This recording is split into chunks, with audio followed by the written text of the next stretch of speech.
PR is not just spinning a story or making something sound better than it is. It's putting a magnifying glass on what you're promising really fast. Yeah. So when you engage PR, if you don't have the reputation of showing up and following through on that promise, no one's coming to that event because they know you may be consistent in putting out content, but if that content is terrible and not aligned with what you've promised, that really quickly will deflate a great PR message. I had these really unique experiences that sort of brought me back to what God was actually asking me to do, which was to focus on produce, but to do it His way. And the only way I knew how to do that was to create something new. There was a lot of confirmation and encouragement in that. Still a lot of fear. That really made the decision out of obedience, because obedience has to precede fear in order to really get into the path that God's called you to a lot of the time, to just step out in faith and say, okay, I'm going to do it. And I don't have all the answers, but we're going to figure it out. Welcome to the Faithustle Podcast. I am so excited for today's conversation. If you are a business owner and you are not using PR, you might not even know really. If you be honest, you're not even sure what PR could do for your business. Today, you're going to be convinced and you're going to get some practical handles to help you in your business. It's going to be an exciting conversation. We literally do this every single week with business owners who have built their business God's way.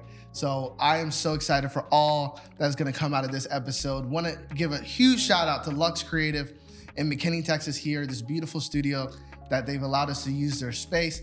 If you have a podcast, want to start a podcast, you need a space, this is your space. Go in the description or the show notes of this episode. Use the link that we put there and tell them that I sent you, and they'll give you a little love on the discount there.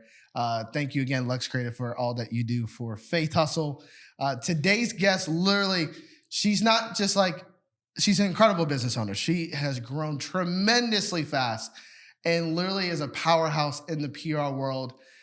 Is literally just an incredible woman of God, but she's also a dear friend. We have been friends for a good while now. Basically, we call it family at this point. We've done so many family dinners together, and I know her heart through and through, and she is resilient. She's so wise, and I know you're going to get so much value out of this conversation. Welcome, Beth Keeton. Thank you for having me. Oh my gosh, I was so excited. I am too. I can't believe it's taken us this long to do this. Literally. It's actually wild, 2 years. Yeah. But I think everything happens in the perfect timing. Definitely. And 2026 is it for us. 2026. No, it's wild. Literally, I mean, I think there's been a span of ever since I moved to Texas, where we basically did family dinner with the Russies and everybody, the Halsteads, for almost 4 years straight. And then we've known each other before then too, as well. And just done a lot of life together, Thanksgivings and all the things. And so, and I've gotten front row seat to watch, Elephant House grow. I helped do some content, but just seeing, you're always on the road, always at trade shows, different things, and just seeing the leader that you've become, and it's incredibly inspiring. As a friend, I'm so proud. But you're crushing it. There's no way to put it. You are crushing it out here. Thank you. Likewise, because I remember when you started Faithustle and it was just getting off the ground. We did some things together. We always support each other's businesses, but it's incredible what you've put together too. Well, thank you. No, I'm great. But I think it's wild because when we first met, you hadn't started Elephant House. It was an idea. You were working at an agency, and then to see where it is now, it's just that. And we just talked about this on another episode, where you don't know your capacity until demand's put on it. Exactly. You have no idea what's in you. I don't know if you saw what was in you. I didn't. I always told people, I'm going to start this agency, but it's going to be more of a consultancy. I don't really want to get big.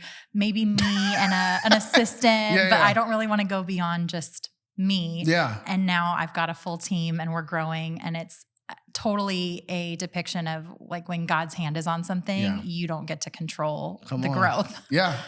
It's when you put it in His hands, He can multiply. How many people are on the team now? We've got a team of 5. Come on. Yeah. Which I was like, nah, 1 or 2 max. I don't want to manage a bunch of people, but it's so fun to grow. Mm-hmm. And even as I think about adding more people to the team, it's not scary for me in the same way that it, I think, seemed at the beginning when everything was new and there's nerves and a little bit of fear when you're stepping into an obedient step. There's always a little bit of caution. I think now there's just a lot of excitement of what God's doing. I love that. Well, I'm so happy for you and just love seeing the growth. So before we get into all that and the story, how you started, we'll get into that. I want to hit on this PR thing because you've helped me with my PR several times. Most people I truly don't know what it actually is. They may have an idea of it, but they don't know. Even a lot of the business owners I know, they are not implementing it at the level they could. I love for you to give like a masterclass breakdown of like, why do businesses need to prioritize PR and even who it would be best suited for.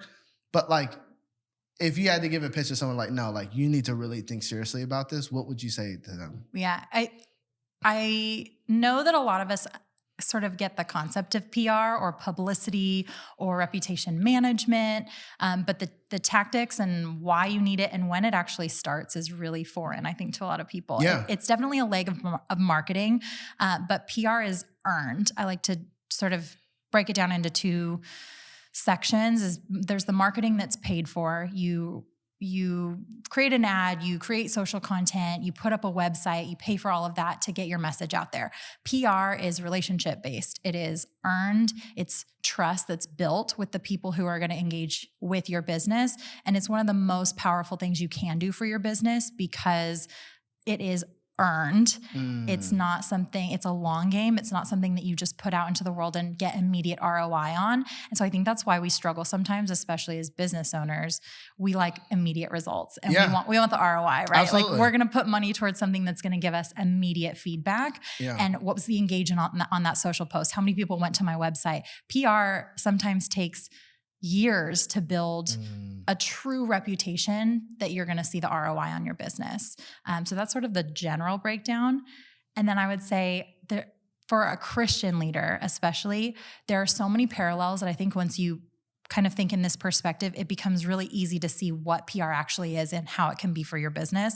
We're Christians, which means we are little Christ. Yeah. We are to be a reflection of who God is, who Christ is out in the world, right? So we could give someone a Bible and say, read this thing.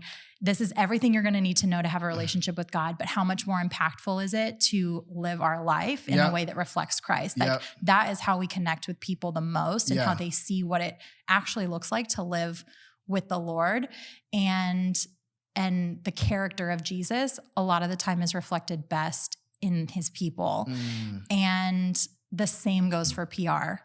You can give someone your website or your social handles and tell them this is everything you need to know about my business, but how will they actually truly know what it's like to work with you unless they see it reflected in the clients that you work with or the people in your business or the leadership team that you have? A lot of that is the built trust over time through the reflection of those who work with you and around you. I love that. I love that. I love the breakdown of earn versus bought. Literally within the name of reputation, like reputation takes a lifetime to build. Only takes a moment to... Takes a second to destroy. To destroy. Yep. And we see it all the time. Yep. I'll never forget when the outrage of... what airline was it? Oh my goodness, why is this? It's not American. It's the one that, Southwest, when they took away the 2 free bags. Yep. And people are like, hold up. Their airline's not that good. We came because of the bags and we could pick our own seat. And you took away the only thing that we liked. Yeah. And it's like, there's someone on the top thinking like, I'm making this decision. It's like, it's not affecting. And it's like, bam, like it gets, and obviously that's a huge corporation. Yep. But that happens all. I just saw something in Chipotle. It was talk about bad PR. Literally the CEO is like, we're looking to attract customers that make $100,000 a year or more. And it's like, why don't you fix your problems of your chicken first and your customer service before it's like, it can be broken down in a moment. Yep. And so how are you helping your clients with that? I guess to kind of help someone give a practical example of like, okay, what does this look like? And what can this look like for their business? Where is this being put into place? Yeah. Oh, I think that's a great example. The Southwest example, like maybe not knowing what your customers actually want before you make a decision. On the opposite side though, Cracker Barrel failed big time and they failed publicly, but then they listened and they heard a lot of outrage and feedback and they switched back. And so that's a great example of what was crisis turned into actually a really positive PR spin. And I use spin loosely, but like it turned into a positive reaction because PR is so relational. If you know what the people who are engaging with you in your business or your product, whether you're service or product based, what they actually need, what they're looking for, and what they value most from you and your company, when you listen to that feedback, you're actually putting your company in a position to better serve those people. As long as your values are still aligned, they're not asking you to shift in your values. Right.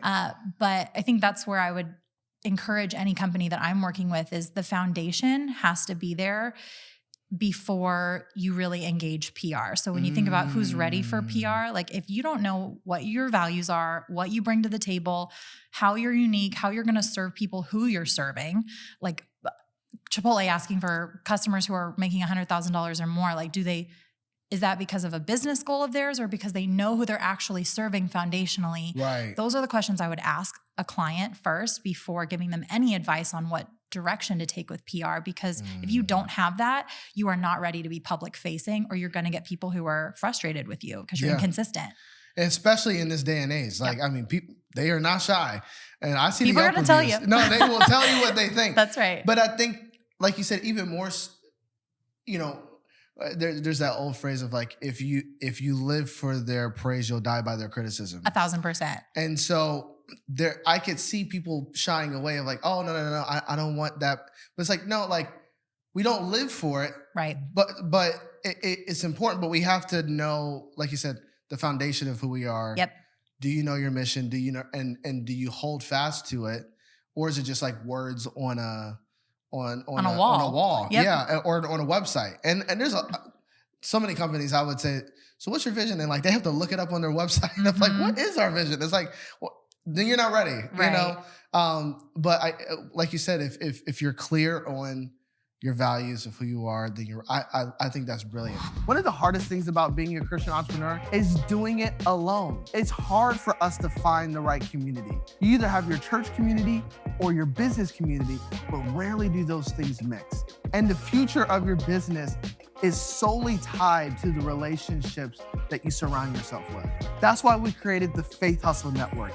It's designed for kingdom entrepreneurs to get in community together. We have two different options. We have a free option and we have a private paid community.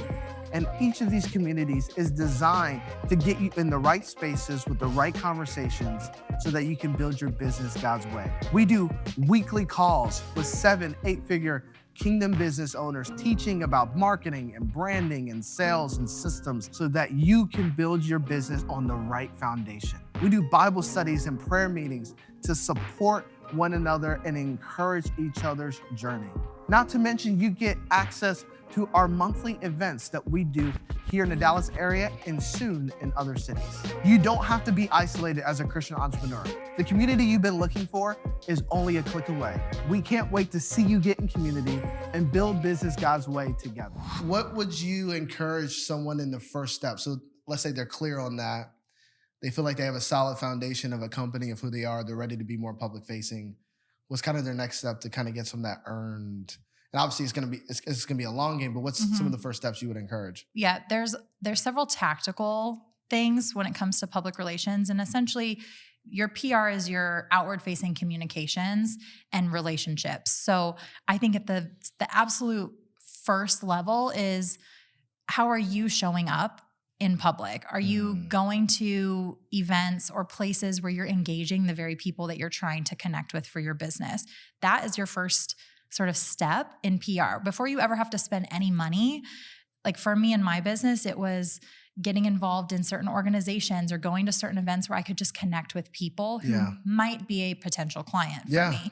And making sure that we were getting to know each other personally and that they were able to ask me questions about my business and I was able to ask them questions. So this is very foundational, very simple.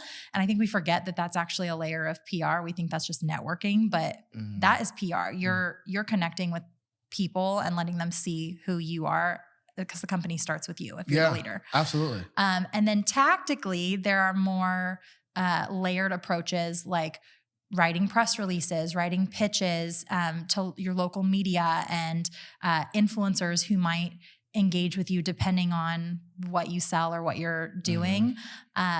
Those are more tactical. I would say depending on your business is where you would engage in those. Right. Creating events where people can come experience your business, if you are product-based, getting your product into people's hands, gifting, doing some of those things are very PR level tactics. Yeah. But I think foundationally, if you and your team are not connecting with people and asking them, again, not to serve everyone, if you know who you are as a company, you're not trying to serve everyone. Yes. You have a very specific group that you're trying to serve, but you go to those people and you start engaging with them about what do they need? How could your business support them better? What are they looking for that's not out there currently? Those are the questions and sort of things that help you really navigate how you show up in your storytelling. That's very practical. And it's funny you say that. Last night, I literally went to one of our partners. Yes. They had a grand opening event. And it's like, I didn't have to go, but I was like, no, the more they can see my face, the more that we can just, hey, this is important to them. So I'm going to show up. That's huge. Yep. It pays dividends of, you just don't know. It's funny enough, I just got invited to it's like a VIP dinner for this company that we haven't done a deal yet together. We've been talking for months. Yep. And they're like, hey, we want to invite you out to come to this VIP dinner. I'm going to go because like that bit of our brand getting out there is everything. Yep. I love that that's a practical step for people because we can be in the weeds of the business, right? So like it's tough to like kind of be out and see like, this isn't helping me to build, my bottom line. Like I gotta put out this fire. I gotta do this, but it's like you gotta come out a lot of times to be able to do those things. And that's what PR is. PR is a 30,000 foot view. Yeah. And especially as owners, if you are a business owner, we can sometimes be so in the business that we forget to look outside and sort of see what is the need that's going to help bring people in. And relationships are so important. I mean, there's the saying of it's who you know. Yeah. For a reason. Like that it's not about necessarily what you do, but who you know is going to bring in the business for your company is true for a reason. Word of mouth is one of the number one ways to get business for a reason. Absolutely. Because like if you're trying to find a local restaurant and you Google it, you're going to get sponsored content, but your Yelp reviews or your Google reviews or a friend telling you that this spot was really cool and they experienced great service is way more impactful. Oh my gosh. Because the trust is built. There's already a level of built-in experience and trust that you have. The same goes for your business. So getting to those events or having calls with people, being willing to get to know them before going straight for sales mode, which like, again, we're very immediate driven, focused on getting results fast. We skip that sometimes. We forget that we're working with people who have lives, who care about things outside of just working with us or not. And when you weave those together, you start to see really quickly that business and personal go way more hand in hand than we realize. Absolutely. Absolutely. And that it's really, whether we like to admit it or not, perception matters. Yep. I think about, there's several places in the scripture. One, the Bible talks about avoid the appearance of evil.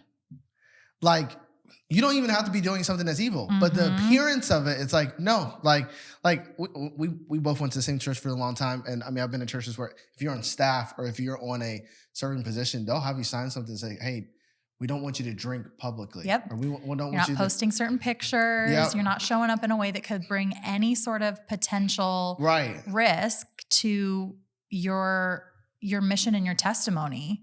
And that is the same type of advice. That is PR. Yeah. No, that is the same type of advice that I would give any company is you're not making political statements or saying things that are going to hurt the perception of where you're coming from if that's not your values. If it's not your value. Yeah. If it is your value, that's one thing. 1,000%. But if it's not, I even have to realize that people, anything I say, if I take a stance on, people are going they're going to immediately tie it. We are not as segmented as we think. Right. They're going to immediately tie what you do to this. I remember, I think it was Whole Foods CEO. This was years back. He was on a podcast and he was just going rogue. Yeah. And people are hold up, this is Whole Foods. And it was he technically has nothing, Whole Foods and them, two separate things. But in the public side, they're the same. Yep. Because he is a representation. He's the person representing that brand at that point. And so that's, again, why I encourage any business leader, PR starts with you. You are the foundation for your company. So if you're showing up, acting a fool on social, but then going into a meeting with your team and saying, here's our values and what we stand for, there's a disconnect there. You're not ready for public facing PR. There's a problem foundationally that needs to be fixed first. So that's why I always say, get your foundation right first. And that's biblical. Get your foundation right. Yeah. 100%. Before you start showing up on stages and in press releases and with the media, no amount of media training is going to fix a foundation issue. Ooh, that's a word. And I've seen, we've seen it of people trying to, I can hear someone being well, man, if they really knew me, I've heard that's man, they just don't know. It's when Samuel was going out to pick the next king and God told him man looks at the outward, God looks at the heart. We've used that as an excuse to be lazy on the front end. It's man, if my website's bad or my branding's bad or if it's okay. God knows my heart. And it's I think we missed the message. It's yes, only God knows the heart.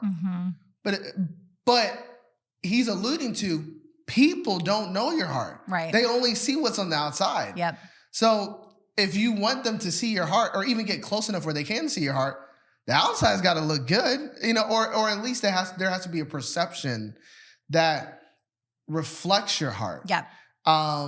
And we definitely don't take it as seriously as we need to, of how we show up, or even listen, my regular get up, I just be in sweats, or just hoodie chilling.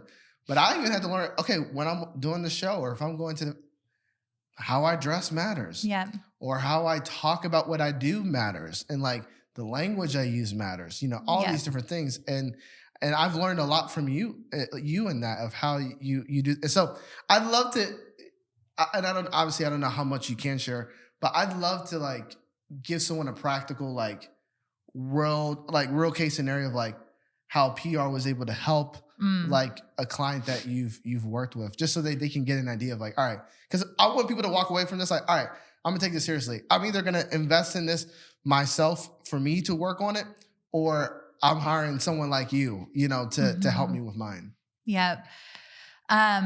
Consistency is really important. So that's where I will say, when I think of a case study or an example of what worked really well, it's because there was consistency from start to finish. And to your point, the way you show up outwardly as a reflection of who you are, I will always question someone if they say, I'm the best at this, and if you are working with me, you're going to get top quality this or that, but then I see a clunky website, or they're dressing like they're just rolling out of bed. These are not consistent themes. And so I would say, number one, check yourself there. Yeah. Are you consistent across the board? And again, that requires effort. If you tell someone that you bring top quality product to the market, but you're dressing like a slob, that does not reflect top quality product, No. right? Like we have to be a reflection of what we are actually saying.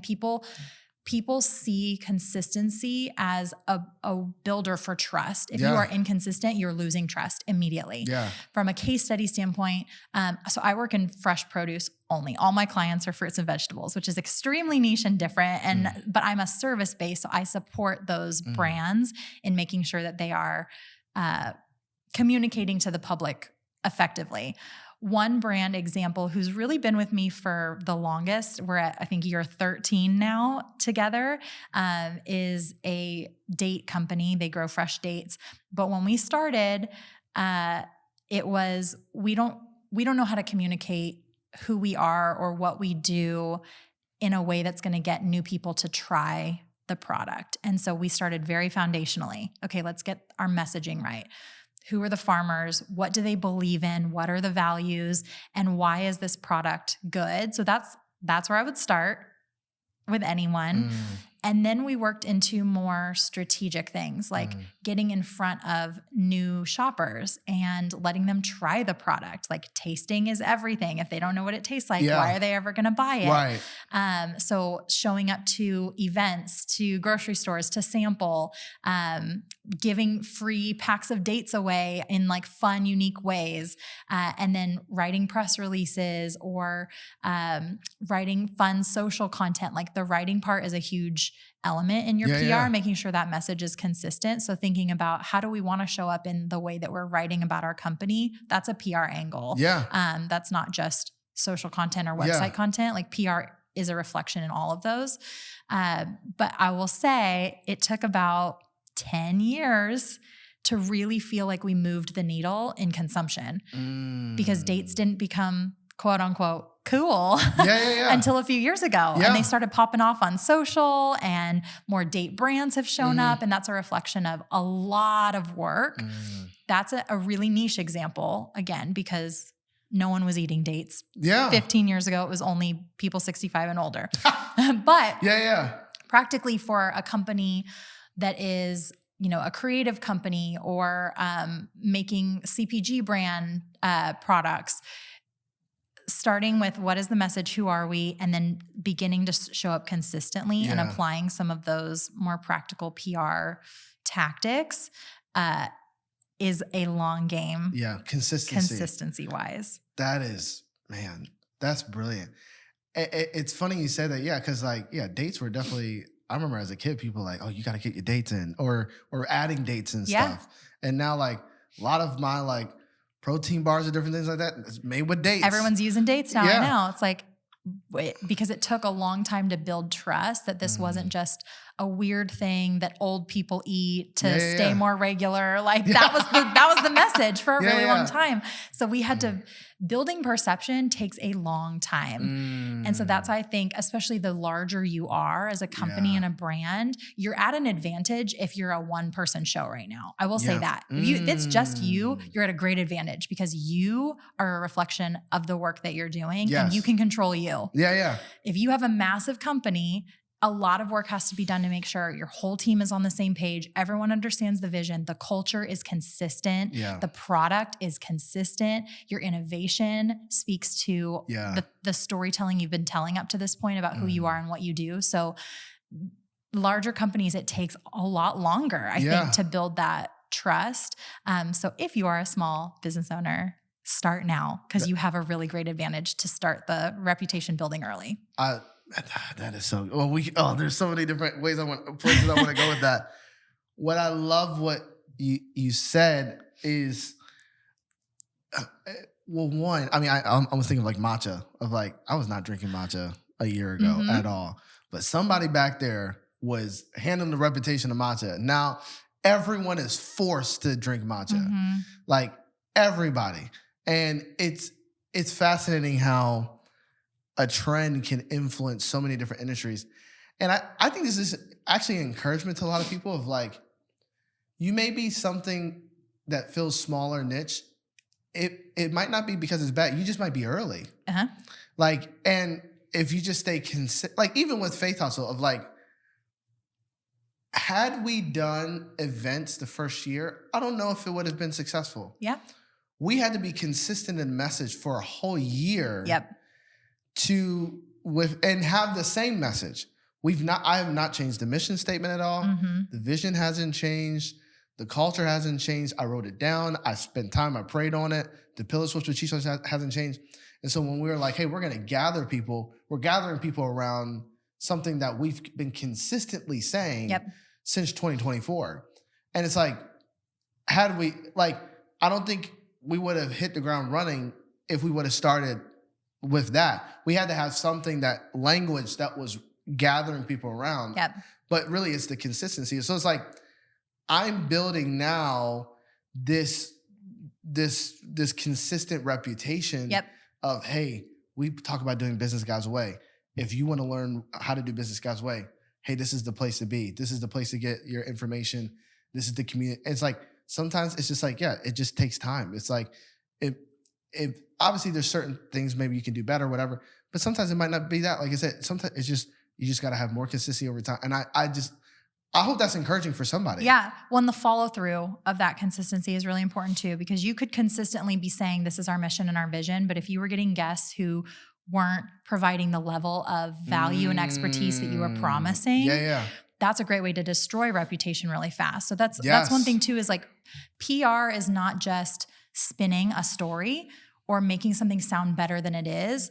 PR will show, it's putting a magnifying glass on what you're promising really fast. Yeah. So when you engage PR and you start to bring people in to listen consistently, to experience you consistently, and then to put on an event, if you don't have the reputation of showing up and following through on that promise, no one's coming to that event because they know you may be consistent in putting out content, but if that content is terrible and not aligned with what you've promised, or if you are a service-based industry and you're late to all your meetings and you deliver things late and your content is poor quality and you're not getting repeat business, that really quickly will deflate a great PR message.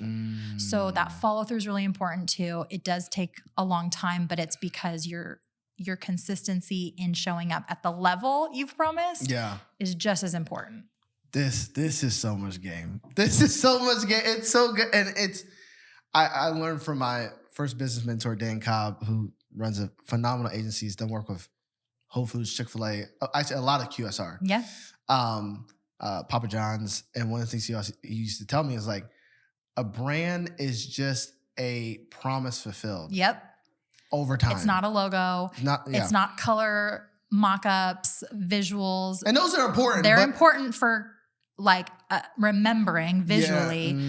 But there are plenty of logos that you see and you go, oh. Yeah. And it brings a negative reaction. That's the brand. Is that feeling. Yeah. Mm-hmm. And we can spend so much time on that, but really it's like, hey, who are we?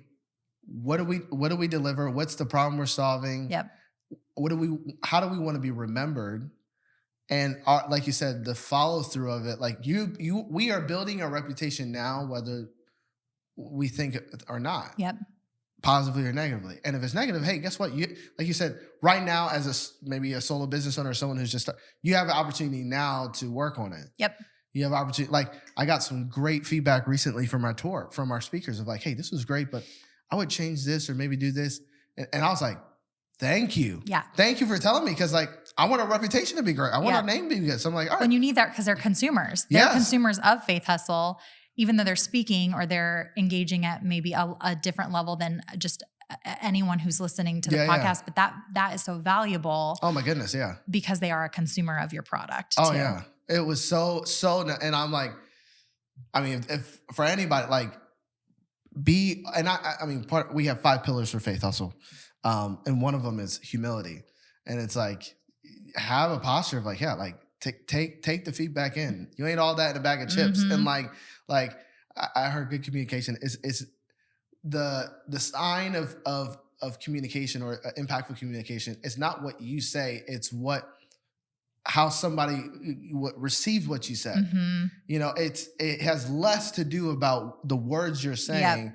If someone's not like, it's their interpretation. Of it.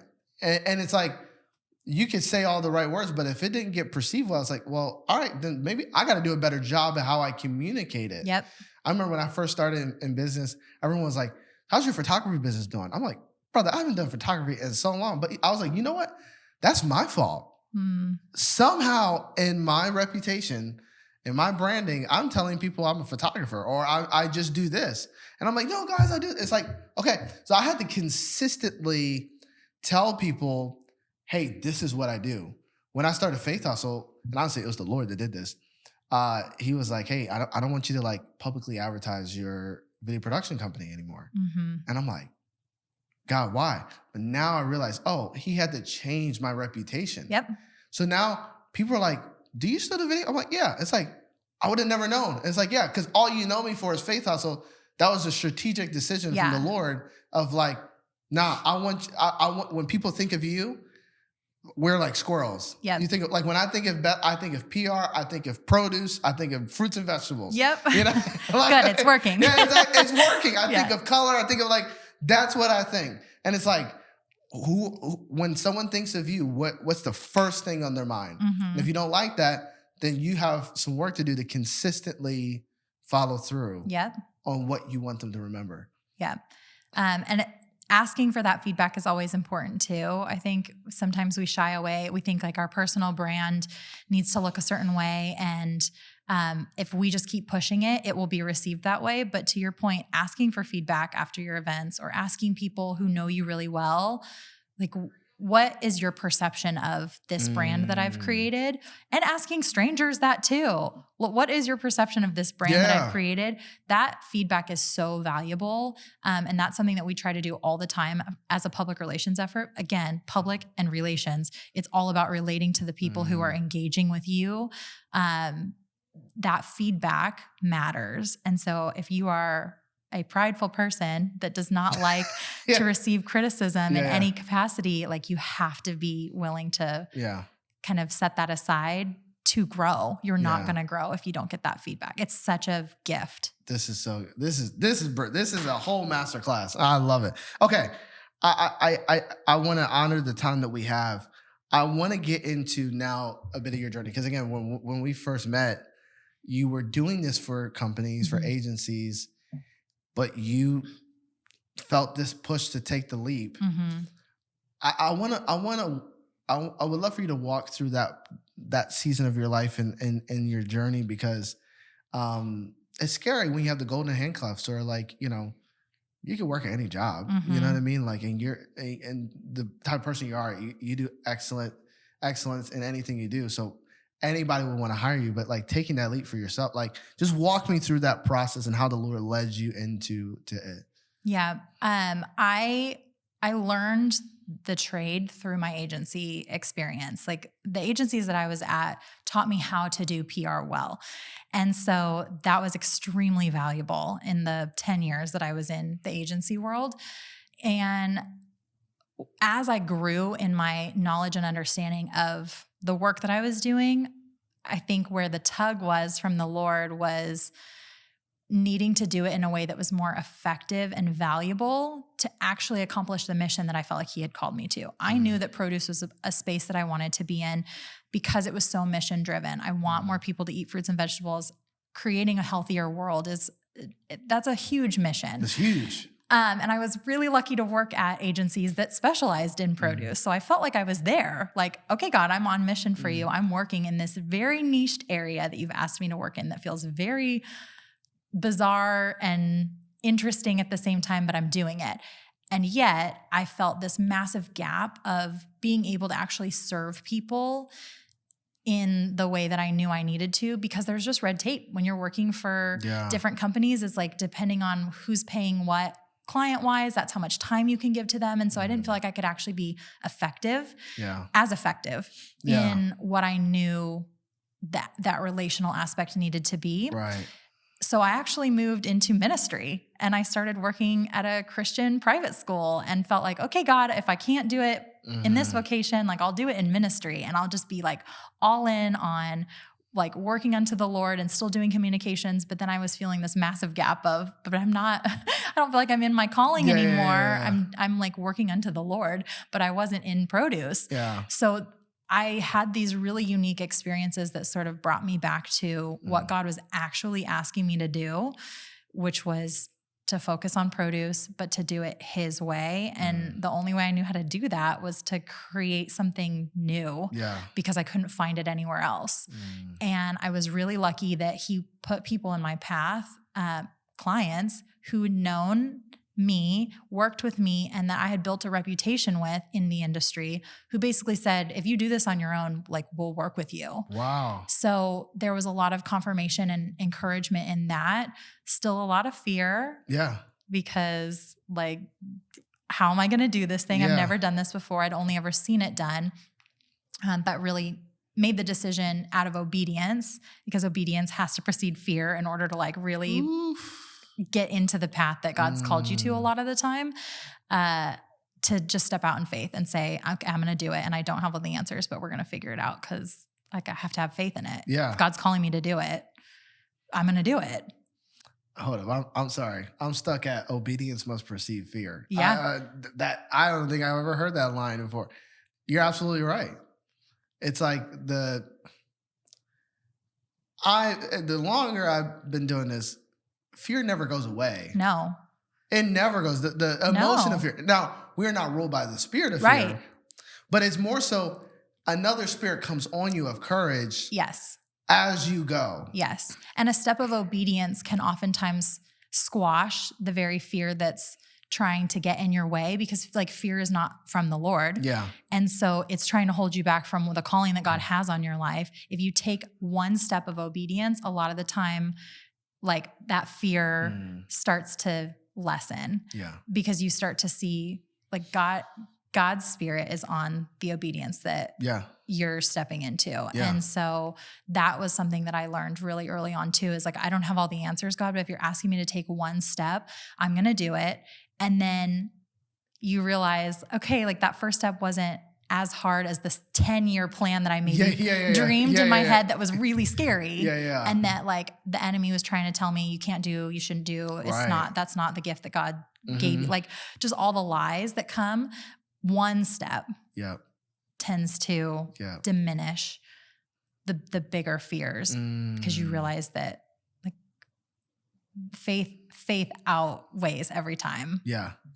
That's so good. That's so good.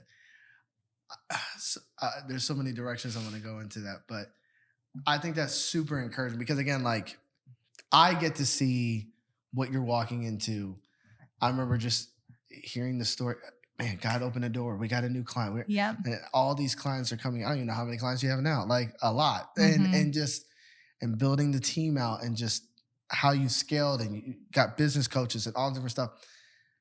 But it started with like, I remember we were at, I don't know what burger place we're at. I think I forget the burger Hat place. Creek. Hat Creek. Yeah. We're at Hat Creek. Forever ago. And I could sense a little bit of like this. Totally. Unsureness. Hesitation for sure. And scared, because I was leaving a salaried job to gamble on a client paying me a year contract. Yeah. And I don't even know what I said. I think I was just like, oh, you got this. Yeah. Like you can do, and like, that's why the voices that are in our life are so important. So important. Your community matters. Oh my gosh. 1,000%. Because God will speak through other believers. Yes. Sometimes way louder than your fear can be really loud in your own head, but when other believers are around and God's speaking through them, it's really easy to overcome that fear when you have people who can sort of cut through that for you. Because it's like, had you not done that, think of your team now, 5. Where would they be at right now? Like obviously God would have taken care of them, but like they wouldn't be doing what they're doing now had you not. This was in a seed form, you know. And I just, that's just the beauty of my mom always used to say this. That's why I have her name tattooed on me. Someone is always waiting on the other side of your obedience. We talk about it a lot here, and it's true. But it's like you don't know. When we did the tour last year, I didn't know people were going to get saved. It was a shock. I had no idea. God knew. And it's like some of the things that we're about to step into even this year, Q2, I'm like, whoa. Yeah. This is scary. I'm having a Hat Creek burger moment. Like, can I do this? I don't know what I'm doing. But it's like, but man, the people on the other side of this, but over time though, you learn the patterns like, oh, it's probably not as bad as I actually think it is. And I just got to take one step. Yep. And I just think you just represent that so well. Thank you. And it's just been a beautiful journey to watch. As we kind of come to a close, and this has been so good. Let's say you're talking to somebody, they're in a verge, they're wanting to get started, they're wanting to grow. I mean, there's so many other things we could talk about how you scaled and whatnot, but I feel like we're supposed to just hit on for those who are like, they have that salary position. Because we have a lot of people who are aspiring entrepreneurs that watch this. Yeah. They have that great job, but there's that thing in like, I knew when I was supposed to start Faithustle, I couldn't sleep. It would not let me, like, it would not go. Yeah, that Holy Spirit stirring you is real. It frustrates you. Yes. It's uncomfortable. Oh my gosh, it's annoying. It's like, all right, fine. But like, he will get you to pay attention, right? What would you say to that individual that's like, man, I'm feeling the stirring, but man, and listen, I don't want to minimize. We got bills. Yeah. Families, kids. Like, this is mortgage. It's not just like a little thing of like, oh yeah, just go. Like, yeah, just quit your job and hope for the best. Right, No. Right, exactly. And that might not be everyone's story either. Right. But what would you tell them if you could sit right there in front of them? Like, what would you encourage them? Gosh, I would say so much. Yeah. It's so hard to just like tailor it down to one thing. But I think I am someone who, like many entrepreneurs, is very performance based. Like, if I'm not growing, performing, accomplishing, it can feel hard to move forward in something. And so I would encourage those who are afraid of stepping into something where there's not really a clear goal or win yet, that if you can prioritize, one, your consistency with the Lord. Yes. Over anything, like, he will speak to you. The Holy Spirit will be really clear in your next one step, and like not being afraid to have it all figured out, especially as someone who's performative. Yeah. Again, which a lot of entrepreneurs are. Like, we want to be hitting marks and making goals. But one step at a time is the most important thing to focus on. Yeah. And for me, I didn't just quit my job with nothing on the other end. I knew that was not what God was asking me to do, is to be, to not steward what I had well. Yeah, of course. So I did a sort of side hustle for a while of working as a consultant. So I think, listen to what the Lord is telling you. But if he is asking you to make a next step, the couple things I would focus on is consistency over publicity. And I work in PR. So that's real. Like, being consistent, even if it's in a very small step at a time, even if it's just to learn what this could look like, be consistent in that until you're given the next step. And then second is people. Focus on people, the people in your life, your community. Connect with the people who are going to not just encourage you, but like who know the Lord and know how to hear his voice too, so that they can encourage you in the right steps, to be a discerning ear and wise counsel in this step. But also, just in starting a business, it can be really tricky to remember that you are working with people first and foremost, and not in a performative setting. And so focusing on the fact that the people around you matter, and how do you want to serve those people over serving yourself in a business, I think will help you get to that first step and feel a little bit less of the pressure to figure it all out at once. That's beautiful. That's so good. That's so good. I think it's encouraging. Because it's hard. It's not,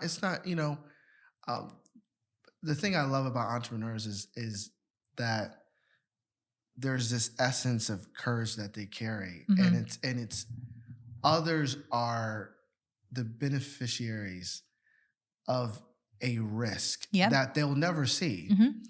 They'll never see the weight of what it actually means to be like, I don't know if this is going to stay afloat. I don't know how this payroll is going to happen. I don't, and they don't see that, but God entrusts he puts his DNA in leaders and says, hey, here's what I have in my heart for you to do. People get blessed by it. And I think it's obviously it's the enemy that tries to just entrap us, but I think that's beautiful encouragement of just, and again, just me being able to just see what God is doing in you has just been so incredible, and I'm proud of you. I'm excited for. I love to. What's coming up ahead that you're just like pumped for? If you had to like, what's the future for Elephant House that you're excited to go into? I mean, the biggest joy for me at this point, honestly, is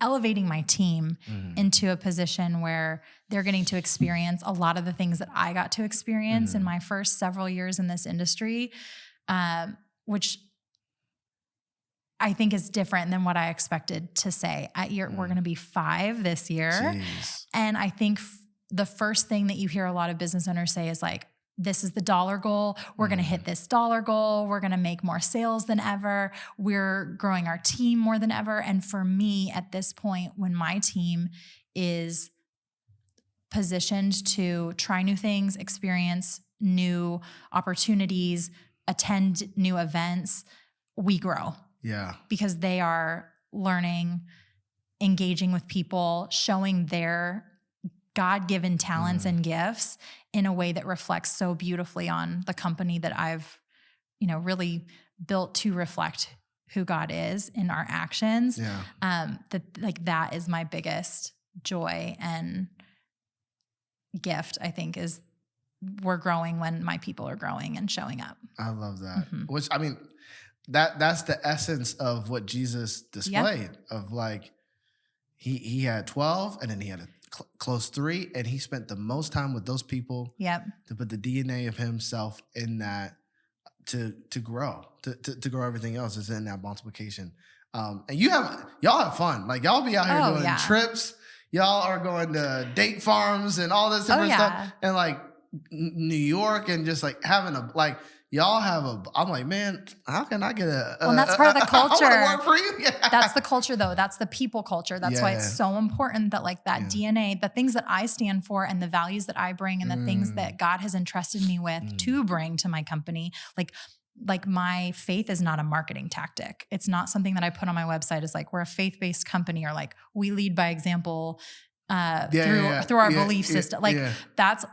It should be evident in how I lead and the way that I treat my team. And then they go out and reflect that too, because it's just part of our culture. Yeah. And that's what I always wanted. I never wanted someone to question that I was a believer. Yeah. And I never wanted to have to put something on a wall to prove that I'm a believer. Yeah. So that's such a high compliment to hear. Like, you guys look like you're having fun or you're going out and doing all these great things. Our clients experience that too. Yeah. That's the whole goal. So that's why I say like it is people driven first and foremost. Your PR is the way you engage with people, ground foundation level. Period. That is, I've been seeing this recently because, obviously I've been at whole workshops around company culture.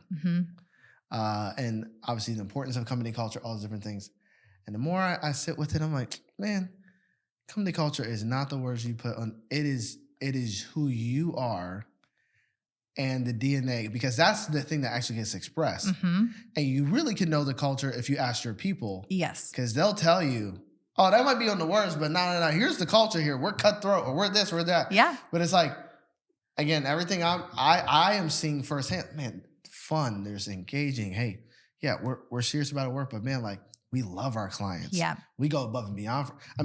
Listen, this woman she packs the best company gifts, baskets, and everything I've ever seen. Like your marketing stuff is ridiculous of like how you show up for your clients and go above and beyond. Like that's because that's who you are. And so if we want a good, healthy culture, it's like, well, we have to be good, healthy leaders. And we have to, especially if we want to reflect Christ and his nature, that's what's going to be experienced. And so I love that so much. Thank you for being on. Of course. This was so fun. Like literally before we sat down, I was like, this is going to be fun. And it's a long time coming. I got to have you speak inside our network one day when you have the time. Like they would love to hear you speak, and just, just so much wisdom that you carry. Thank you. I appreciate it. Thank you for having me. Oh my goodness. Absolutely. Thank you so much for watching this episode of the Faith Hustle Podcast. We hope you felt challenged, encouraged, and equipped to walk out your faith hustle. And if you enjoyed this episode, we encourage you to subscribe to the podcast, whether you're listening on YouTube or any audio platform. As well, leave us a review. It helps us so much in our ratings so we can get the word out to more people. Each week we have these conversations with business owners who build their business God's way. And so we look forward to growing with you on your faith hustle journey. We'll see you next time.